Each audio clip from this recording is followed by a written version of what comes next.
想趁着官员坐牢之前先把名字签了。结果就在3人的推搡之中，杰克不小心从楼梯上滚了下去。虽然只是轻伤，但安娜依然很内疚的，经常会去医院探望他。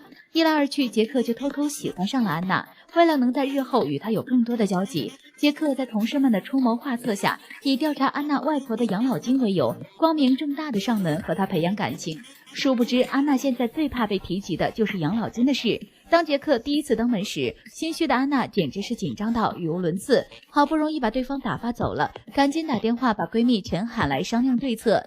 然而几人前脚才将外婆抬出来，杰克后脚又摁响了门铃。好在闺蜜们及时将外婆打扮成斗地主的模样，才终于将她敷衍过去。晚上2人约会回家后，突然停电了。杰克自告奋勇的要去帮安娜整理冰柜，一时心急的安娜只好强吻了对方，没想到杰克却因此误会了2人的关系。